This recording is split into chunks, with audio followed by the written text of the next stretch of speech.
স্বাগত সন্ধ্যায় মাছরাঙা সংবাদের সঙ্গে আছি আমি ইতিশাম নাসিম। শুরুতেই গার্ডিয়ান লাইফ ইন্স্যুরেন্স সংবাদ শিরোনাম। দেশে বেড়ে চলেছে ডেঙ্গু ও করোনার প্রকোপ। প্রায় রোজই হাসপাতালে বাড়ছে রোগীর সংখ্যা। এখন পর্যন্ত ঢাকার বাইরেই ডেঙ্গুর প্রকোপ বেশি। দেশের বিভিন্ন এলাকা থেকে এসে রাজধানীর হাসপাতালে ভর্তি হচ্ছে নতুন রোগী। বেড়েছে করোনা রোগীর সংখ্যাও। তুলনামূলকভাবে বয়স্করাই বেশি আক্রান্ত হচ্ছেন বলে জানিয়েছেন চিকিৎসকরা।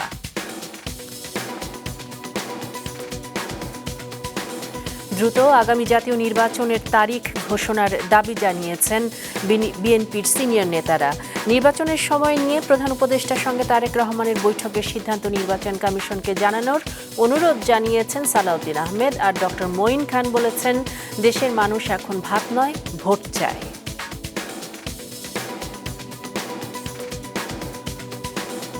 এবং নগর ভবনে ঢাকা দক্ষিণ সিটি কর্পোরেশনের কর্মকর্তা ও কর্মচারীদের সঙ্গে সভা করেছেন বিএনপি নেতা ইশরাক হোসেন। পরিচ্ছন্ন ঢাকা ও নাগরিক সেবা নিশ্চিতে ডাকা এই সভার ব্যানারে ইশরাককে মেয়র উল্লেখ করা হয়। সভা চলার সময় তাকে মেয়রের দায়িত্ব দেওয়ার দাবিতে বাইরে আন্দোলন করছিলেন তার সমর্থকরা। সভা শেষে ইশরাকও একই দাবি জানান।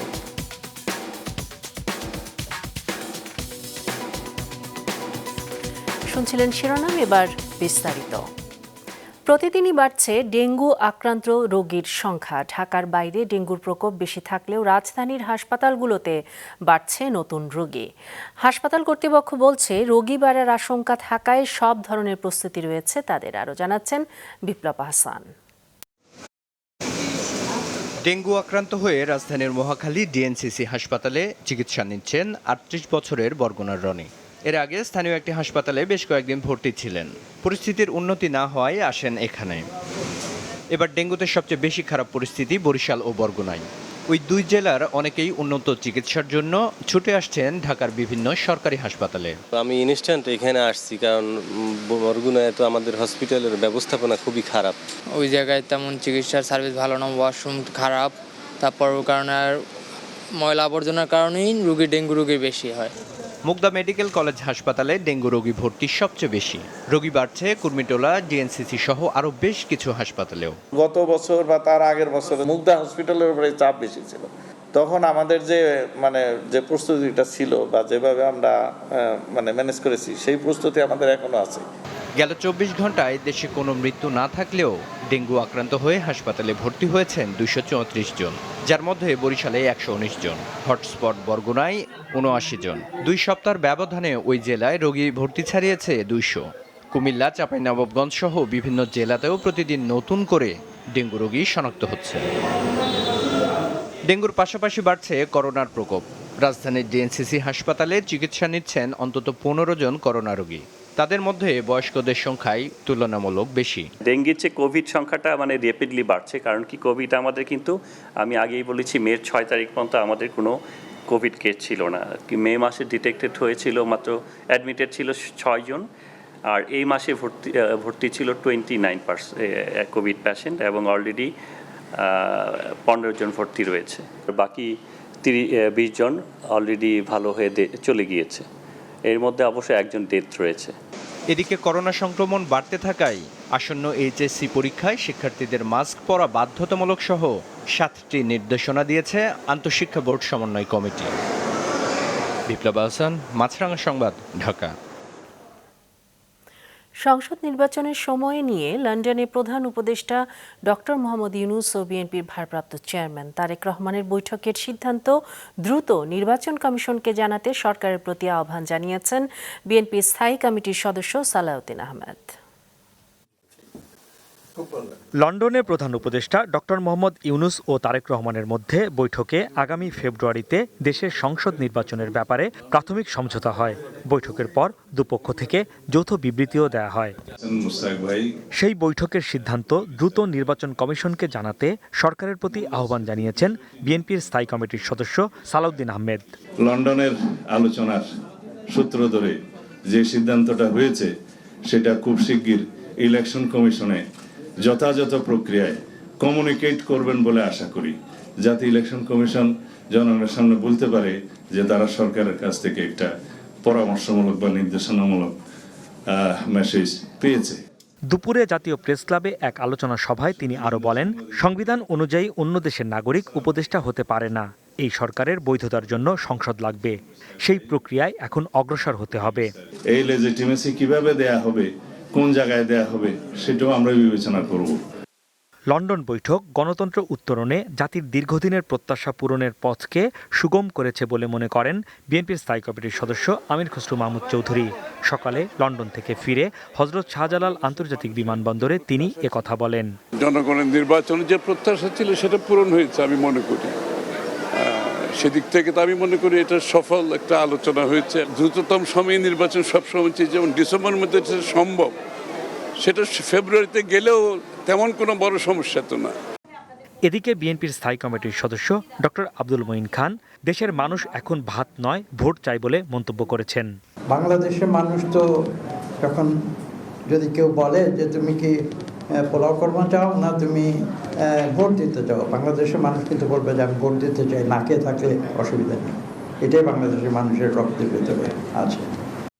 সকালে গুলশান কার্যালয়ে বিএনপি মহাসচিবের সাথে বাংলাদেশে নিযুক্ত ব্রিটিশ হাইকমিশনার সারা কুকের সাথে 2.25 ঘণ্টার সাক্ষাৎ শেষে এক সংবাদ সম্মেলনে মঈন খান এমন মন্তব্য করেন।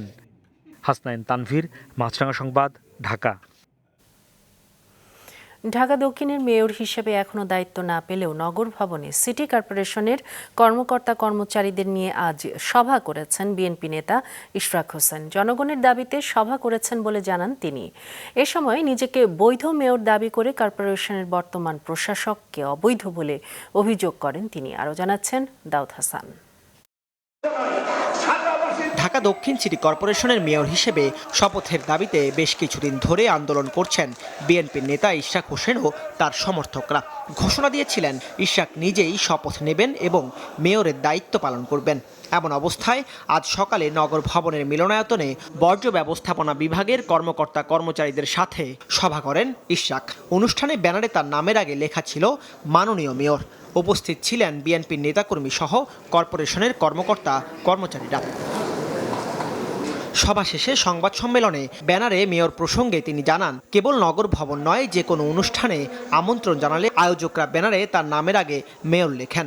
এ সময় অবিলম্বে তাকে মেয়রের দায়িত্ব দেওয়ার দাবি জানান তিনি। আমি শুধু এই নগর ভবনের এই অনুষ্ঠান না, যে কোনো অনুষ্ঠানে আমাকে আমন্ত্রণ জানালে তারা আমাকে মেয়র হিসেবে তারা ব্যানারে লিখতে পারে।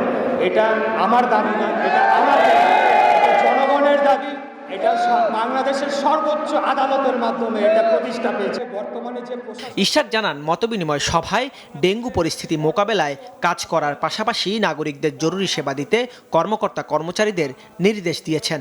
ঢাকা শহরকে নিরাপদ রাখার জন্য মশক নিধন নিয়ন্ত্রণ যে কর্মসূচি রয়েছে নগর ভবনের, সেটিকে বেগবান করার জন্য এবং সেটি যাতে চলমান থাকে সেটি নিশ্চিত করার জন্য আমরা আজকে থেকে ধারাবাহিকভাবে যে বিভিন্ন দপ্তরের যারা কর্মচারীরা রয়েছেন তাদের সাথে আমরা বৈঠক করছি।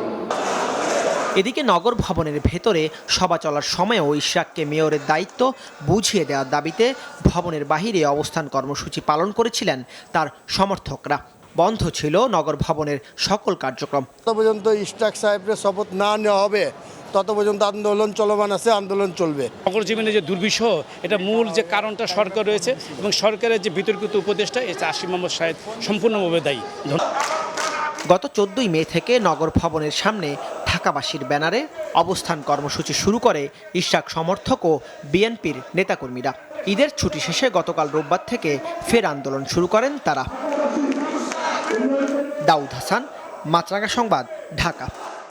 মানবতা বিরোধী অপরাধের হত্যা মামলার আসামি সাবেক প্রধানমন্ত্রী শেখ হাসিনা ও সাবেক স্বরাষ্ট্রমন্ত্রী আসাদুজ্জামান খান কামালকে 7 দিনের মধ্যে ট্রাইব্যুনালে হাজির হতে পত্রিকায় বিজ্ঞপ্তি প্রকাশের নির্দেশ দিয়েছে ট্রাইব্যুনাল। আজ ট্রাইব্যুনালের চেয়ারম্যান বিচারপতি গোলাম মর্তুজা মজুমদারের নেতৃত্বাধীন 3 সদস্যের বেঞ্চ এই নির্দেশনা জারি করেন। গ্রেফতারকৃত আসামি সাবেক আইজিপি চৌধুরী আবদুল্লাহ আল মামুনকে হাজির করা হয় আদালতে। শুনানিতে পুলিশের পক্ষ থেকে জানানো হয়, পলাতক থাকায় এই মামলার বাকি 2 আসামি শেখ হাসিনা ও আসাদুজ্জামান খান কামালকে গ্রেফতার করা সম্ভব হয়নি। এ সময় পরবর্তী শুনানির জন্য ট্রাইব্যুনাল আগামী 24শে জুন দিন ধার্য করে। ট্রাইব্যুনালের প্রসিকিউশনের অভিযোগে বলা হয়েছে, 16 জুলাই থেকে 5ই আগস্ট পর্যন্ত সারা দেশে 1400 ছাত্র জনতাকে হত্যার দায় শেখ হাসিনার।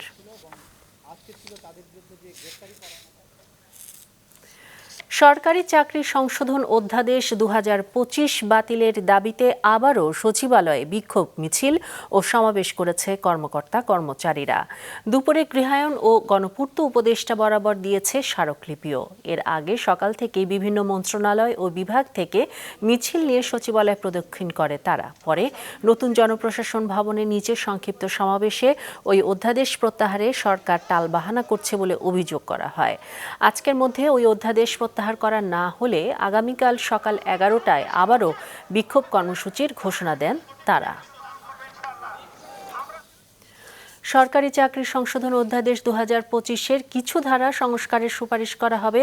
এই বিষয়ে চূড়ান্ত সিদ্ধান্ত নেবে উপদেষ্টা পরিষদ, জানিয়েছেন আইন উপদেষ্টা। বলেন, শিগগিরই গুম বিষয়ক আইন এবং স্থায়ীভাবে গুম বিষয়ক একটি কমিশন করা হবে। কর্মচারী যে আইন আছে, এখানে আপনার অবশ্যই পুনর্বিবেচনার অবকাশ রয়েছে, কিন্তু আমাদের কমিটি কাজটা না হওয়া পর্যন্ত একটু লক্ষ্য রাখবেন। আশা করি সরকারি কাজে যেন ব্যাঘাত না হয়। আগামী 1 মাসের মধ্যে গুম বিষয়ক আইনটা এবং সিআরপিসির যে অ্যামেন্ডমেন্টটা সেটা হয়ে যাবে। লিগ্যাল এইডের যে অ্যামেন্ডমেন্টটা সেটা ইনশাআল্লাহ আগামী 2 সপ্তাহের মধ্যে হয়ে যাবে। প্রায় সব অর্থনৈতিক খাতের চালিকা শক্তি বিদ্যুৎ ও জ্বালানি খাতে আগের বছরগুলোর বাজেটে বিদ্যুৎ পেত বড় অংশ। তবে এবার কমেছে আর বেড়েছে জ্বালানিতে। কিন্তু কাঠামোগত সংস্কার কিংবা নবায়নযোগ্য শক্তির প্রসারে নেই কোনো দিক নির্দেশনা, যা ছাড়া এই খাত টেকসই হওয়া কঠিন বলছেন বিশ্লেষকরা। জাহেদ সেলিমের রিপোর্ট। দেশের অর্থনীতির চাকা সচল রাখতে সবচেয়ে গুরুত্বপূর্ণ বিদ্যুৎ ও জ্বালানি খাত। এ কারণে বরাবরই বাজেটে মোটা অঙ্কের ভর্তুকি দেয়া হয় এই খাতে। গেল 5 বছরে যার পরিমাণ ছিল প্রায় 2,07,000 কোটি টাকা। গেলবারের তুলনায় এবারের বাজেটে ভর্তুকি কমানো হয়েছে 10% বা 11,000 কোটি টাকা। লক্ষ্য পূরণে লাগাম টানা হচ্ছে বিদ্যুতের উৎপাদন ব্যয়ে। কিন্তু বাজেটে বড় কোনো কাঠামোগত সংস্কারের ইঙ্গিত নেই বলে মনে করছেন বিশ্লেষকরা। একটা গুরুত্বপূর্ণ মন্ত্রণালয় এনার্জি, এখানে তো কোনো রকমের ওনারা বলে নাই যে রিফর্ম করবে।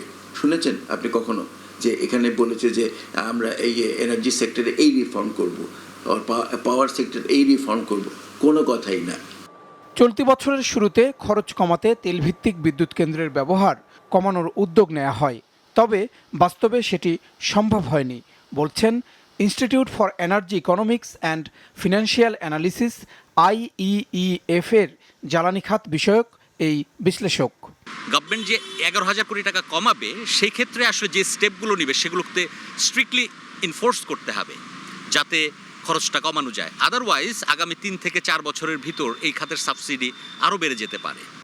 2040 সালের মধ্যে নবায়নযোগ্য উৎস থেকে মোট বিদ্যুৎ উৎপাদনের 30% আহরণের লক্ষ্য থাকলেও এবারের বাজেটে তা পূরণের বিষয়টি পাশ কাটিয়ে যাওয়া হয়েছে বলছেন এই 2 বিশ্লেষক। প্রধান উপদেষ্টা বারবার 000 3টা বলে যাচ্ছে। একটা 0 তো নবায়নযোগ্যের সাথে কানেক্টেড, কমপ্লিটলি কানেক্টেড। এবং এই নবায়নযোগ্য ইয়েটা আমরা লক্ষ্য করেছি যে এইটা কোনো সরকারি গুরুত্ব সহকারে এটা নিচ্ছে না। প্রাইভেট সেক্টরকে ইনসেন্টিভাইজ করার জন্য তেমন কোনো অ্যালোকেশন নেই। গত বছর যেমন 100 কোটি টাকার একটা তহবিল বরাদ্দ ছিল, এবছর তেমন তহবিলের কথা আমরা শুনতে পাইনি। নির্ভরযোগ্য বিদ্যুৎ খাত গড়তে সুস্পষ্ট কৌশল ও রাজনৈতিক সদিচ্ছা না থাকলে প্রতি বছর বাজেটে বাড়তি অঙ্ক যোগ করেও নাগালের বাইরে থেকে যাবে সমাধান বলছেন বিশেষজ্ঞরা।